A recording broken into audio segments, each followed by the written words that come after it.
Today I will teach you the eighth law, that is included factor law. It is also known as consensus law. In this law again we have two sub laws, and first of all हमें पहले ये देखना पड़ेगा कि इसमें तीन terms होती हैं. तीन टर्म में से जैसे आप देख रहे हो सेकंड टर्म में ए के ऊपर कॉम्प्लीमेंट है, तो इसमें किसी ना किसी वेरिएबल के ऊपर कॉम्प्लीमेंट होगा. तो ए के ऊपर कॉम्प्लीमेंट है. अब हमने वो टर्म ढूंढनी है जिसके ऊपर कॉम्प्लीमेंट नहीं होगा. तो अब आप देख रहे हो कि पहली जो टर्म है ए, इसमें कॉम्प्लीमेंट नहीं है, तो वो हमने टर्म्स ढूंढनी है सेम वेरिएबल वाली. जैसे ए कॉम्प्लीमेंट है तो हमने ए वाला हमने टर्म ढूंढना. तो ए वाली जो टर्म है वो आपका फर्स्ट टर्म है, तो इसमें ए बी आ गया. दूसरी टर्म में ए कॉम्प्लीमेंट सी आ गया. इन दोनों के जो रिमेनिंग वेरिएबल हैं वो बी सी है. अगर तीसरी टर्म रिमेनिंग वेरिएबल से बनती है तो that means included factor law होता है. और जो तीसरी टर्म आपकी बनती है रिमेनिंग वेरिएबल से, वही आपकी एलिमिनेट होगी और आंसर आपका क्या आएगा, फर्स्ट दो टर्म्स आपकी आंसर बन जाएंगी. That is A B plus A complement C. तो वो कैसे एलिमिनेट होती है, कैसे रिड्यूस होती है, वो तो हम आगे देखेंगे इसका वेरिफिकेशन में. वेयर एज इसका सेकेंड लॉ जो है वो आपका फर्स्ट लॉ से ही बनता है, by changing product into plus and plus into product. तो ए इंटू बी था तो ए प्लस बी बन गया. बीच में दूसरी टर्म और पहली टर्म के बीच में प्लस था तो प्रोडक्ट हो गया. इंटू ए कॉम्प्लीमेंट इंटू सी था तो आपका दूसरे में आ गया ए कॉम्प्लीमेंट प्लस सी. आगे आपका प्लस था तो प्रोडक्ट हो गया. बी इंटू सी था तो बी प्लस सी आ गया. इसी तरह से राइट हैंड साइड में भी ए इंटू बी था तो ए प्लस बी आ गया. प्लस था तो वो इंटू में हो गया, और ए कॉम्प्लीमेंट इंटू सी था तो ए कॉम्प्लीमेंट प्लस सी आ गया. अब हम इसको जो आपका जब हमने वेरीफाई करना है तो एक चीज़ का हमने ध्यान में रखना है कि पहले जो टर्म बड़ी है उसको लेंगे और उसको हम छोटी टर्म में कन्वर्ट करेंगे. तो पहले लॉ में बड़ी टर्म कौन सी है, लेफ़्ट साइड. तो पहले हमने लिया इसलिए लेफ़्ट साइड हमने ले लिया. तो लेफ़्ट साइड आपकी किया है A B plus A complement C plus B C.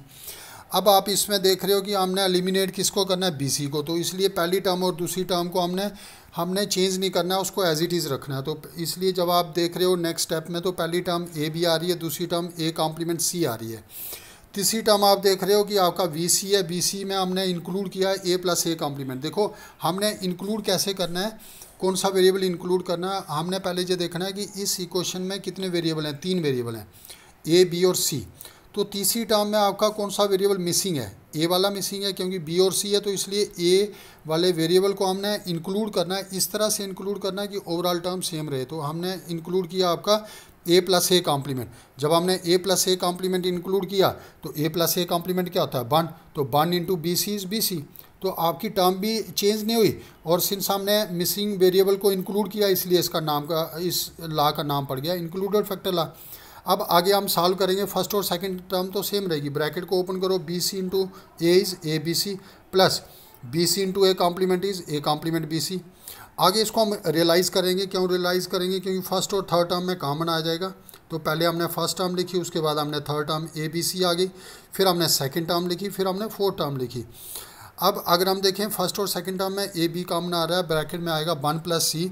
Whereas third और फोर्थ टर्म में ए कॉम्प्लीमेंट सी कॉमन आ रहा है तो ब्रैकेट में आएगा वन प्लस बी.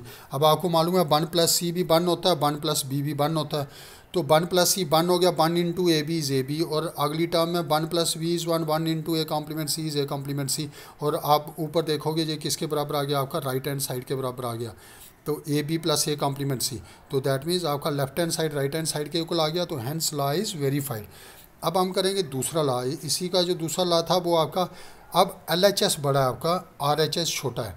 तो इसलिए पहले हमने जहाँ पे लिया लेफ्ट हैंड साइड लिया, और लेफ्ट हैंड साइड आपका क्या है, A plus B into A complement plus C into B plus C. और जहाँ अगर आप देखोगे तो इसमें अगेन हमने जो थर्ड टर्म है उसको एलिमिनेट करना हमने. तो इसलिए फर्स्ट और सेकंड टर्म अगले स्टेप में फर्स्ट टर्म भी सेम है, सेकंड टर्म भी सेम है. तो तीसरी टर्म क्या आपकी बी प्लस सी, और इसमें अगेन हमने इंक्लूड किया that is A into A complement. जहाँ ए प्लस ए कॉम्प्लीमेंट नहीं हमने किया, क्योंकि ए प्लस ए कॉम्प्लीमेंट करते तो ए प्लस ए कॉम्प्लीमेंट वन होता, और वन में अगर बी प्लस सी ऐड करते तो आंसर वन आ जाता, टर्म चेंज हो जाती. इसलिए हमने ए इंटू ए कॉम्प्लीमेंट किया. ए इंटू ए कॉम्प्लीमेंट क्या होता है, जीरो. जीरो में बी प्लस सी ऐड करेंगे तो आंसर बी प्लस सी आएगा. तो हमने इस तरह से इंक्लूड करना मिसिंग वेरिएबल को, ओवरऑल टर्म सेम रहे, इसलिए जहाँ पे ए इंटू ए कॉम्प्लीमेंट हमने किया.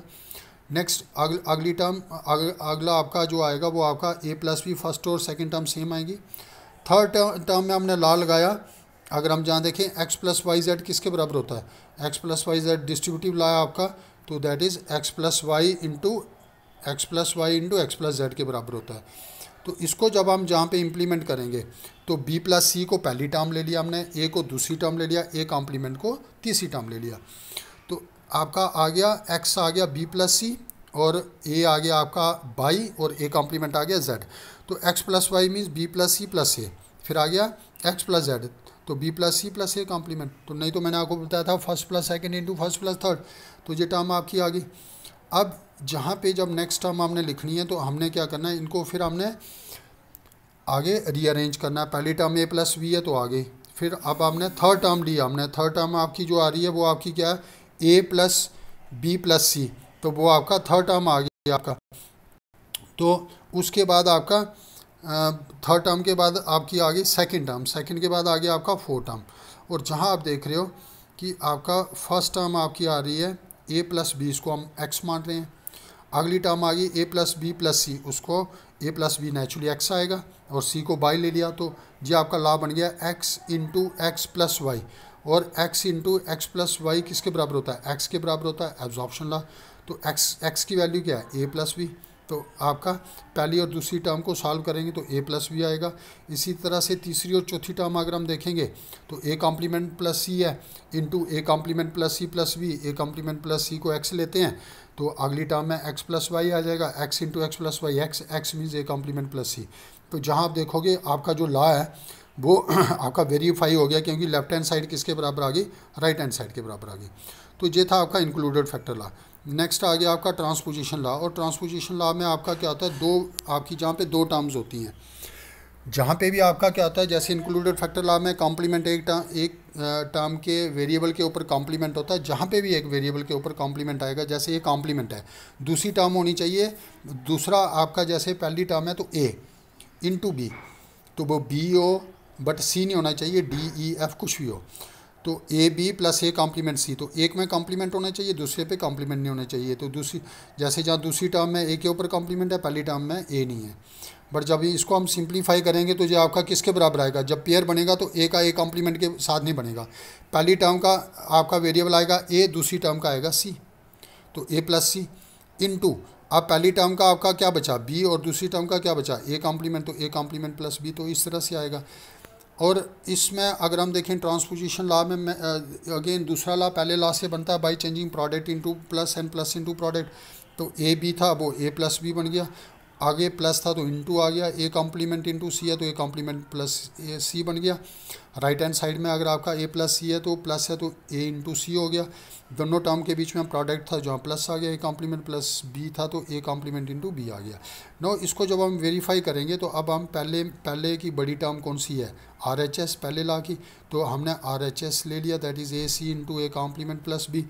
जब इसको सॉल्व करेंगे तो जैसे हम मैथ में करते हैं, पहले ए से हम दोनों टर्म्स को मल्टीप्लाई करेंगे, ए इंटू ए कॉम्प्लीमेंट, फिर ए इंटू बी, फिर सी को ए कॉम्प्लीमेंट के साथ करेंगे तो ए कॉम्प्लीमेंट इंटू सी आएगा, फिर सी को बी के साथ करेंगे तो बी सी आएगा। ए इंटू ए कॉम्प्लीमेंट जीरो होता है, एंड ला आ गया। दूसरी तीसरी सेकंड थर्ड और फोर्थ टर्म आपका सेम रहेगा, और आगे आपका ज़ीरो प्लस आपकी आगे जो भी होगा वो आपका zero plus something is something, that is A B plus A complement C plus B सी।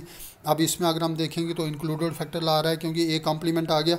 दूसरी टर्म हम देखेंगे जिसमें ए है तो पहली टर्म में ए आ रहा है, इन दोनों के रिमेनिंग वेरिएबल पहली और दूसरी टर्म के रिमेनिंग वेरिएबल बी और सी आ रहे हैं, तो तीसरी टर्म बी सी है तो वो एलिमिनेट हो जाएगी। Answer is A B plus A complement C. और आप देखोगे ऊपर अगर आप देखोगे तो लेफ्ट हैंड साइड में आपका A B plus A complement C ही है, तो ये भी लॉ वेरीफाई हो गया।